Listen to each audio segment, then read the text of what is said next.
The time has now come for us all to do more. From this evening, I must give the British people a very simple instruction. You must stay at home. Because the critical thing we must do to stop the disease spreading between households, that is why people will only be allowed to leave their home for the following very limited purposes. Shopping for basic necessities as infrequently as possible. One form of exercise a day, for example, a run, walk or cycle, alone or with members of your household. Any medical need to provide care or to help a vulnerable person, and travelling to and from work, but only where this is absolutely necessary and cannot be done from home. That's all. These are the only reasons you should leave your home. You should not be meeting friends. If your friends ask you to meet, you should say no.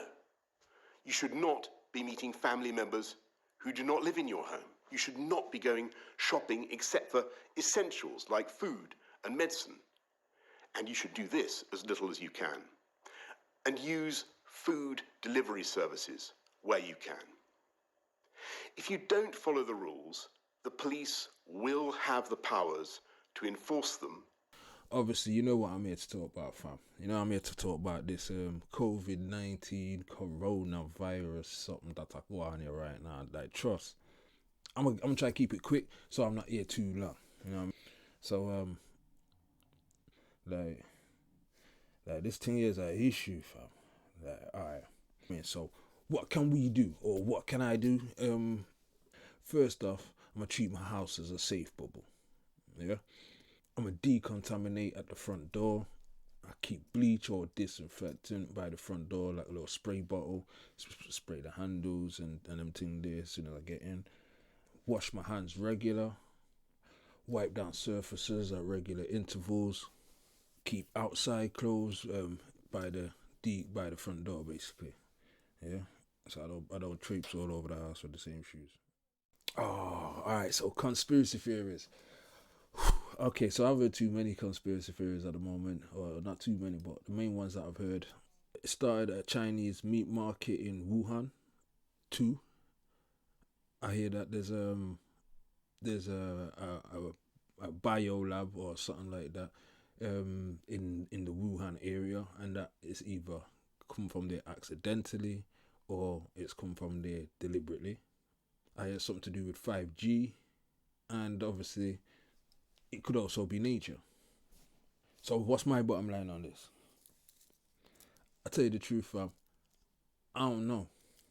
Like, none of these avenues are something that I could prove or do any research of my own, as far as in like analyze anything, or do you know what I mean? I'm not a scientist, so even if I try to analyze something, I most probably wouldn't know what I was looking at anyway. So I don't know. I do think it's a credible threat though, and until I know different, I'm gonna pay attention. The couple that did get my interest was the one about the 5G, and the one about the bio lab in Wuhan. According to medical journal Lancet, the first coronavirus patient wasn't in contact with other infected people who reportedly visited the market. There are suspicions that bats were the first carrier of the virus before it was transmitted to humans, but no bats are sold in Wuhan's market. There's also another theory. Some say the virus might have been leaked from a level 4 biosafety laboratory just 12 miles from the market. The so-called P4 laboratory studies the most dangerous viruses in the world, including Ebola, SARS, and the coronavirus. This kind of laboratory is supposed to practice advanced protective measures. I just found it like convenient that that's where it came from, and there's a bio lab, and they were saying it came from somewhere else, you know, where it might be a bit of a cover up. But okay, the 5G one as well. You know this coronavirus, right? If anyone thinks that's real, think again, because on the M25 now, just now, there's birds scattered all over it, dead. Birds in the air, dead. Now, I ain't chatting shit. You can go down the M25 now, drive around it, and see the birds everywhere. Yeah? East, around kind of like Kent Way, that kind of side. This is weird, man. I'm outside the hospital. There's some tree there with loads of birds in it. Look. There's literally loads of birds flying around. But on the floor, and they're literally falling out the tree as I'm speaking. Literally falling out the tree.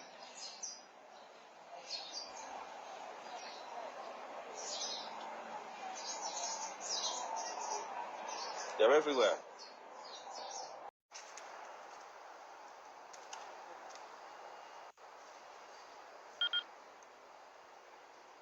Oh my god. No, this is like something of a fucking movie. This is crazy. Yeah, I feel like this is like the end of the world right now. Look.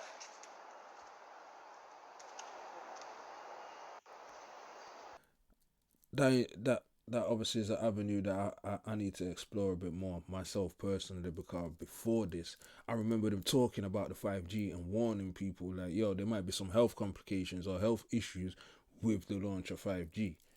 5G fifth generation technology promises faster download speeds and conveniences that most of us have never dreamed of, but will also be blanketed with a new type of radiation called millimetre waves. Health experts are warning about the rising risks with a 5G rollout. It's not been made clear to the public that 5G won't just be another number and letter on your cell phone. It requires an entirely new infrastructure of thousands of small cellular antennas to be erected throughout cities where it's going to be installed. Hundreds of birds have fallen from the sky in The Hague, the Netherlands, during a 5G experiment to see how large the range was and whether the new wireless technology would cause any harm in the local area. News of the adverse effects suffered by these starlings was slow to break, as initially the birds died in small numbers during the first wave of experiments. However, when a further 150 birds suddenly died at the same time, falling into a public park, people began to take notice and investigate. What caused the death of 297 birds in a park in The Hague? Now, if you look around the park, you might have seen what is on the corner of the roof across the street from where they died. A new 5G mast where they had done a test at almost the exact same time as the birds fell from the sky. Now, according to reports, nearby ducks seemed to react oddly as well. They, at the same time, put their heads underwater to escape the radiation, while others flew away, landing on the street or in the canal. Okay, like, so I don't know, but like those two there for me, they might need a little investigation into, you know, them. And obviously there's also always the possibility that this is a natural occurrence. So what questions am I asking myself about this coronavirus thing at the moment? There's patents. They got patents on these things. Who makes the medicine for these treatments? Who makes the testing kits? Who would benefit from this virus, and how would they benefit? Obviously I'm asking, where did it come from? Like, I don't know where it came from, but it's here. There's patents for these coronaviruses, so I started looking into that. From my understanding, this is what I've got from it, and I'll reference the clip here. They get RNA or the disease or whatever comes in RNA. They convert it into DNA so they can make it easier to study. And I believe that's where the intellectual property comes in then, because they've had to convert it a certain way, so they must have a pattern for that. That make it up. The new coronavirus genome looks like this. It's just under 30,000 bases long. The coronavirus is made of a type of genetic material called RNA, but scientists convert it to the more recognizable DNA to make it easier to study. That's what you're seeing here. By January 13th, less than a week after it was identified, scientists in Shanghai had mapped out the entire genetic sequence of a virus sample collected from a patient. Compare that with the SARS virus, which started infecting people in November 2002. It took until April 2003 before that virus was sequenced in its entirety. And at this point, we don't just have one genetic sequence for the new coronavirus. Scientists have collected and sequenced nearly 24 samples of the virus, collected from different patients. Researchers say the speed has been unprecedented. A lot of important things become possible once experts have this full sequence of the virus. Notably, that blueprint can end up in a place like this. Yeah, I mean, this is the exact typical order we get. It's a bunch of A, C, G, and T. And for us on our machine, we can print anything. So if you want hemoglobin today, we can print hemoglobin. If you want chicken DNA, if you want coronavirus DNA, we can do it. Twist Bioscience is a biotech company in South San Francisco that builds custom DNA to order. As the coronavirus outbreak progresses, scientists around the world are turning to companies like Twist to build copies of viral genes for urgent study. And they're sending in lots of orders.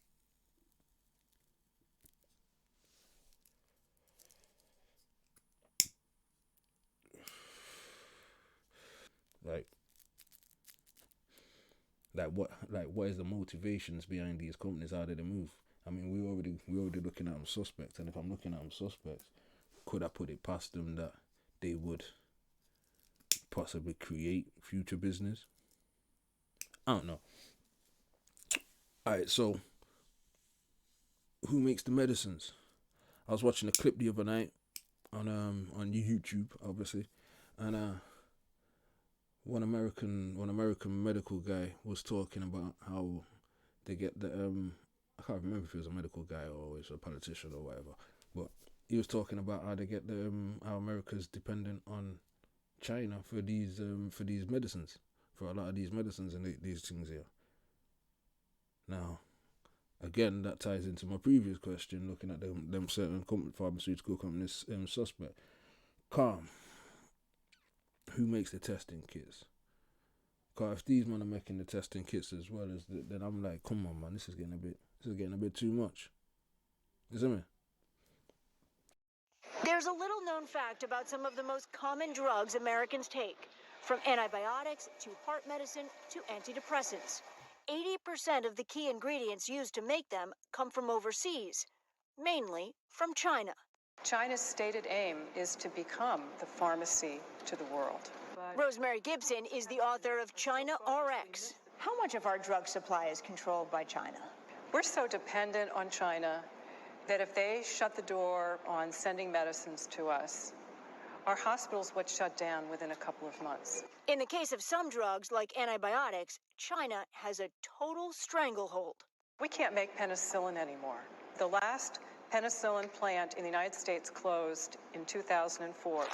In March, a prominent Chinese economist suggested his country's control of the market could be used to send a message. If exports are reduced, he said, the medical systems of some Western countries will not run well. Basically, we've outsourced our entire industry to China. That is a strategic vulnerability in and of itself. John Adams is a retired brigadier general. How are pharmaceuticals turned into weapons of war? Pharmaceuticals are necessary for our warfighters. They're necessary for our population to remain healthy, to cure diseases. If those are either toxic or they're not available, we're going to get sick and we will die. So, I asked who would benefit from the virus.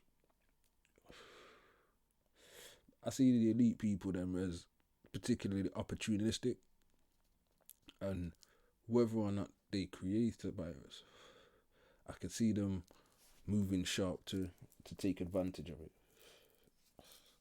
I can also see that it's a difficult situation to try and manage if it is a 100% genuine situation. But my only question is this natural, or has someone done this to us? You know what I mean? But if this is a 100% genuine situation, it's still a difficult situation to manage, and there's still tough calls and tough decisions that have to be made, and so it's a hard one. It's harder on that one there. How would they benefit from it? Well, depending on which part of them. I can see they're a bit like vultures. So I look at them as a bit like vultures, as in they'll attack whatever they can attack. They'll get whatever they can get, you know. And you're starting to see the emergence of the 5G world in China. So you walk into a restaurant after you've ordered your food, and a camera picks you up, and you say, hey, David, welcome, here's your food, right? So you're starting to get the feel of what a 5G world is. And what is a 5G world? The platform is the network. So this is mobile computing paired with a pipe. 5G is computing and networking combined on the same platform. So this goes away. You walk outside your door and you say Uber. You don't get on your phone and say, I want an Uber. You just say Uber. Camera picks up your face or a microphone picks up you. Come on. That's what 5G is. That's what 5G is. And then the Uber shows up. There's a camera on the car that sees you, knows who you are, don't have to ask you your name. You get in and you go to wherever you want. You get out and you go do whatever you want. So in this world, in the 4G world, this is a platform. It's yours, right? You don't want to be part of that, all of that data. Remember we just talked about how do you influence society? You don't want all that data to be out there about what you're doing. Just don't carry one of these, right? Just opt out. In a 5G world, you cannot opt out. Who owns the data? This, you could conceivably say, you lease the data on here you own. If you're getting Google services, you don't own that data. But in the 5G world, not only can you not opt out because it's built around the city, it's not in your phone anymore. Not only can you not opt out, you don't know who owns the data. Everything that you do can be watched. And for every person by 2022, there's going to be, there's 2 cameras for every person. There's two people for every camera in China by 2022. They have 1 billion right now on surveillance. Right, 1 billion cameras in China right now. With artificial intelligence for facial recognition, right? So all of this is getting built right now in China. And who's helping them do it? Microsoft, Google, right? All of these companies that want to deploy this world into our country. At least make sure that it's on everyone's radar, because it's very similar to what we experienced in the aftermath of 9/11 and other national tragedies that we've unfortunately gone through. Oftentimes there's some bad actors in government who take advantage of various crises in order to pass either their legislative goals or to undermine some of the civil liberties and protections that Americans have. So this latest story is an example of that. So Politico is reporting that Donald Trump's Justice Department, of course, under the leadership of Attorney General William Barr, wanted to take advantage of the worldwide coronavirus pandemic in order to dismantle our justice system and the various legal protections we have if we are accused of a crime, right? So, of course, we're supposed to have, habeas corpus protections. We're supposed to be able to have our day in court, have a judge see us. And what the Justice Department is quietly doing, and they've done this in the form of legislation that they've passed over to Congress, is essentially do away with those protections in the case where the country is facing a national emergency. Perhaps let me be the first to say it, implementing tonight and in this bill at least a dystopian society. Somebody will call it totalitarian, though I don't think that's quite fair, but it is at least dystopian. It is implementing a command society under the imperative of saving hundreds of thousands of lives and millions of jobs, and it is worth doing. And by God, I do hope that the Prime Minister has a clear conscience tonight and sleeps with a good heart, because he deserves to do so. Because libertarian though I may be, this is the right thing to do. But my goodness, we ought not to allow this situation to endure one moment longer than is absolutely necessary to save lives and preserve jobs. So that's why I have said that while I welcome new Clause 19 to give us a 6-month review, I would very much urge upon my honourable and right honourable friends and the Prime Minister sunsetting this Act, as it will become, no doubt, at 1 year, because there is time to bring forward further primary legislation. If it comes to late autumn and we can see, and God help us if it's true, because I fear for the economy and the currency, But if come the autumn it's clear that this epidemic, this pandemic continues, then there certainly is time to bring forward further primary legislation to properly scrutinise the provisions of carrying forward this enormous range of powers. I mean, every time I dip into it, I find some objectionable power. There's not enough time to do it. But I've done it there. I can glance at it and see objectionable powers. There would be time to have several days of scrutiny with a proper piece of legislation, easily in time for March, April 2021. And I just implore to my right honourable friend, for goodness sake, let us not allow this dystopia to endure one moment longer than strictly necessary. Yeah. Whether this thing's accidental, natural, or deliberate, one of my concerns on top of or after the main concern of health and not infecting anybody or getting sick or passing it on or none of that shit is the liberties that we're losing. You know what I mean? Like the laws that the government are changing and how they're taking advantage, or if they're taking advantage, shall I say. The good, bad, and the ugly. Alright, so the good. Tonight, everybody was out on the street giving a round of applause from their windows for the NHS staff that might be coming home. Ratings for anybody that's doing something to help people in their community, whether it's looking out for them, getting stuff, shop runs, or whatever you can do, you know what I mean? Also the vibes and the jokes, you know what I mean? Like that's obviously good, and I like seeing that, you know what I mean? Like thinking, like I said, we're gonna need that moving forward. The bad, stupid arguments on social media is not going to get you anywhere, my G. Selfishness and all that kind. The survival instinct kicks in. You can't help but switch to survival instinct and just worry about you and yours. Yeah, but don't make that crush your humanity, fam. Listen, man. The scaremongering. I beg you, do with the scaremongering, man. Like, I understand some of you feel nervous, some of you feel scared. Like, cool, it's calm. That's bliss, you know what I mean? But like don't just be one sided and just be sharing your anxieties with the world and arguing with people about this the things you don't know. It's theoretical arguments. It don't make no sense. You know what I mean? Like it's a lot of scaremongering. I know some of it's coming from, or most of it's coming from fear, but you know what I mean? The ugly. I see a video with a man licking products talking about what corona or scared of corona or Pending against a Warren County man who took video of himself licking a row of deodorant sticks at an area Walmart. The video has been shared around the world. The man says, "Who's scared of coronavirus?" before licking the items. Warrenton police have not released the man's name. I see another video with a man, he's got like the corona mask on and he sticks his fingers in his mouth and tries to infect the whole train or his little carriage or whatever.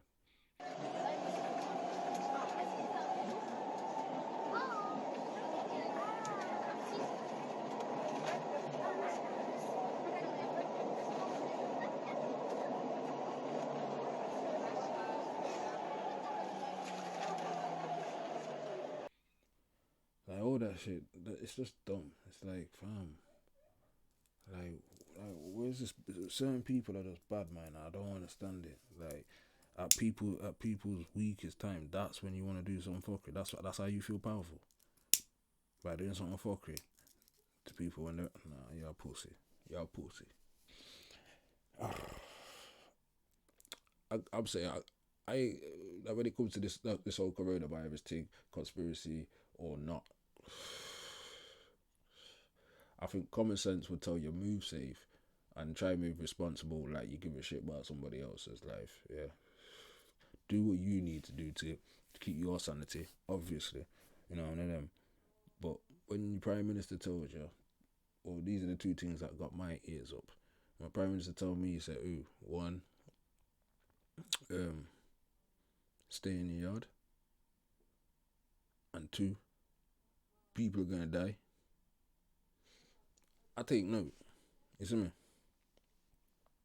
Like, do with that what you want, but you know what I mean? I know it's hard times ahead, and some of you out there, you're losing your head. That ain't gonna help nobody. You know what I mean? So, like, be the water, not the rock. You know, the rock gets molded by the water moves round the rock. You see me? Take them jewels there and work with it. Stay strong, stay smart, stay safe. You see me? You say.